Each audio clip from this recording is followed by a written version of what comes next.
I've lost 16 kilos in about 8 months. I started off 105 kilos, I'm down to 89. It wasn't that hard.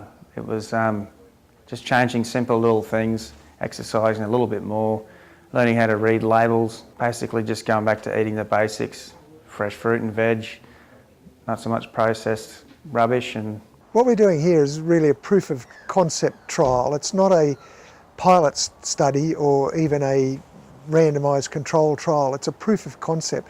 Does this concept of program shared medical appointments work? And if it does, and we've tried it now with one of the hardest concepts that you can find, and that is weight control, if it does work, then it will have tremendous advantages for lots of other chronic diseases, like maybe chronic pain. A lot of people suffer from that, and they do get benefits when they talk to other people about that. Low levels of anxiety, for example, and depression is another common one that, particularly with men, they don't talk about with other men. And even things like diabetes and arthritis. So the range is open if this works, this proof of concept trial works. But I've learned heaps on that, because you never think of looking at labels, the simple things in life to change, you know. But if I ever do get hungry, I'll snack on a carrot. Yeah, okay. Just to chew on a nice big carrot and I'm fine. Yeah. But I'm fine otherwise. And since then you've come down, what, another four? About 4 kilos, 4 kilos, yeah.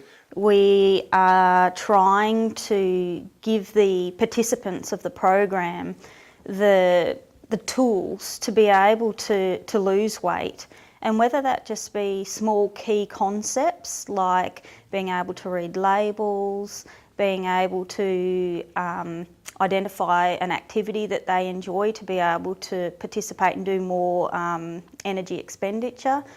Overall, very, very helpful in making you conscious and aware of food you're eating and what you should and shouldn't be eating, and the hidden traps that there are in various things, particularly processed food. To learn about meal sizes, to learn, about things like stress and lack of sleep and how these things impact on our weight, but also to try and guide them to make small little lifestyle habit changes so that these can be sustainable for the rest of their life, because we don't want this to be a 6-month program that we can get them to lose 12 kilos in 6 months, but as soon as it's finished, they go back to their old ways. A lot of my time is spent repeating things, and I think that's the same with doctors.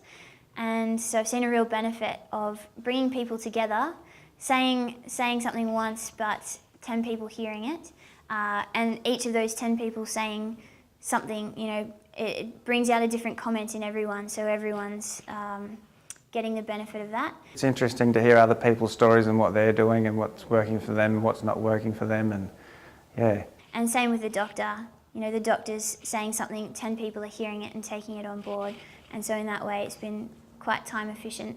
And just fantastic to see different disciplines come together. There are lots of questions that get asked that I can't answer as a psychologist because I don't have the medical background, and to have a doctor there to be able to answer them just, I think, makes the patients feel like they've got lots of support, they've got all the answers that they want, and we've got all the scientific evidence behind the program as well. If we talk about this in the domain of effectiveness for communication and developing information with patients, which I anecdotally and hand on heart believe, we're capable of affecting great change in our population. I think it's a very effective tool. In terms of engaging people and seeing in our subjective analysis, particularly with the type 2 diabetics, our feedback is that the people who have done these things are feeling much more educated, much more empowered. In terms of an interaction for keeping doctors motivated and making them develop their knowledge and street credibility around delivery and having their facts straight, I think it's very good for doctors, because they are forced to give their information in a way which is generic and people can understand, and they're held a little more to account. And I think that there's nothing wrong with shining the light on people and having accountability in our how we put information to people. Shared medical appointments, I already know, are an absolute raving success. Here at the Milton Medical Centre, we've actually run it across a diverse range of chronic conditions: osteoporosis, diabetes, women's health. It gave the participants the knowledge to manage their own condition better themselves, so that they could take charge of their condition rather than them coming in for a 10-minute consultation with their doctor and walking out going, I have no idea what they actually said. It's given to them in layman's terms. They feel safe in that group environment to ask questions, whereas one-on-one with the doctor, they don't want the doctor to think they're stupid by asking, what are you saying? The thing is, because it's a programmed shared medical appointment, you can build in a structured educational program. So let's say, for example, it's on arthritis, then we get the experts in arthritis to write the program. If it's on anxiety and depression, we get the experts on anxiety and depression to write the program. It's not just the one doctor talking about what he or she thinks about that area. It's the real experts, and then the doctors can add to that, and the facilitators can also add to it in the shared medical appointment. The most helpful thing I found was the book that you wrote.